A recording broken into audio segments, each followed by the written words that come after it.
Hi, thanks for joining us. Today we're going to talk about sorting out your slow payers.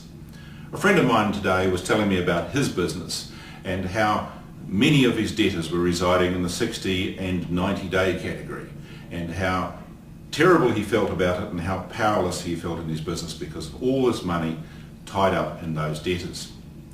The sort of effects he described you might be familiar with. First of all, he has an inability to pay his own creditors, and that creates a great deal of stress. He wants to be able to pay on the 20th of the month, and he simply doesn't have the cash to do that.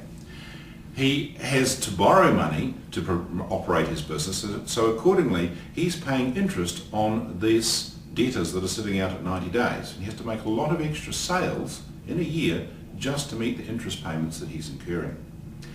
He wants to grow his business, but he cannot grow his business because the cash he needs for extra equipment and materials and stock is tied up in his debtors. So today we're going to talk about some of the things that he could have done differently. Alan, can you tell us the likely causes of the situation that my friend has found himself in? Broadly speaking, Brian, there's a couple of major causes of this. The first is that there's no fixed debtor management process. You haven't got a step-by-step process for what will happen as debt doesn't get paid. And the other element is people are trying to keep on side with their customers. They're very concerned about not losing customers, therefore they try and maintain the relationship by supplying through this lack of payment.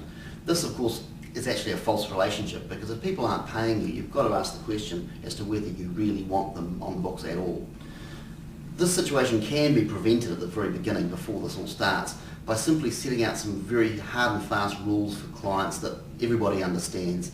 And that means having some set terms of trade and going through them in a lot of detail with your customers. They've also got to be clear to all your staff, because it's easy for staff to carry on supplying without your knowledge necessarily and not enforcing the terms and conditions that have been set. Probably the key at this stage is transparency of communication with the client. That is, encouraging them to tell you if there's a problem before it becomes too big, and keeping those lines of communication opening. If you're going to set up a payment plan, make sure there's some penalty costs there so your customers really don't want to get into that situation. But more to the point, what happens after it's turned to custard? That's the problem my friend has, and there are some processes that can be put in place. First of all, if you want to keep this client, we need to rearrange the way we do business with him. For the existing bad debt, you need to move him onto a firm repayment plan where he pays a certain amount every month. If you want him as a client long term, then you should take the opportunity to set up a long-term supply agreement so that you tie him into you. The meantime, he's still going to want product, so provide him with a solution where he can obtain product on cash before delivery.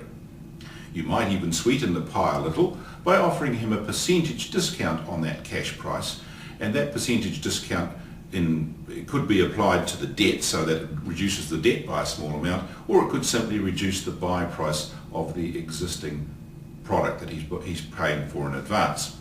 In this model, you can move a client who is a long-term client, and you want him to be a long-term client, into a much more positive relationship, because even if at the end of the day you wind up giving him, say, 5% discount for cash with purchase, it's a great deal cheaper than operating the same client sitting at 90 days and you're paying overdraft interest rates.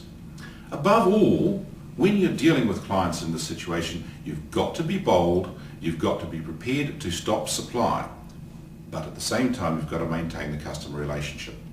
One of the things you can do is to help him with his business. You're aware, I'm sure, of the concept of factoring. He may not be. You could suggest a supplier of such a service.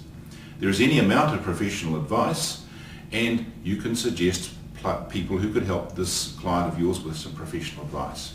Because remember, the success of your clients has a very big bearing on the success of your business. And above all, as somebody once famously said years ago, and I can't remember who it was, cash is king. Thanks for watching. I hope this helps your problem. Good. Bye now.